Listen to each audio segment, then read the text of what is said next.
আমি engineer result করি, extra পাওয়ার engineering থেকে এই চিমনিটা আমি করেছি। এটার কিন্তু কিছু কোয়ালিটি এবং গুণাগুণ বলতেছি। যারা চিমনি করবেন এইভাবে করলে চিমনি 10-20 বছরে কিছু হবে না। যেমন এই দেখেন, এই চিমনির এখানে এই যে প্লেট দেওয়া হয়েছে 12 মিলি প্লেট, এই প্লেটের দাম অনেক, 182 টাকা কেজি করে ওয়েস্ট আমার নিতে হয়, 40 টাকা করে বিক্রি করতে হয়।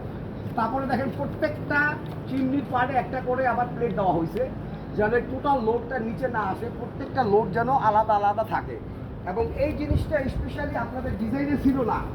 এইটা এই দেখেন, এটা দেখো, এই যে এইটা হচ্ছে যে আপার লোডকে মানে কন্ট্রোল করার জন্য এইটা দিতে হয়।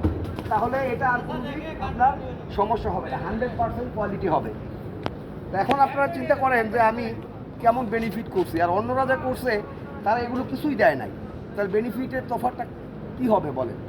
কারণ আমি আমার বিবেককে করতে চাই না। আমি 25 বছর দেশের বাইরে ছিলাম বিদায় আমি কাজগুলো পারফেক্টভাবে করি। বেনিফিট যাই হোক না কেন, কোয়ালিটি 100% থাকতে হবে, এটা হচ্ছে আমার ওপিনিয়ন। Thank you.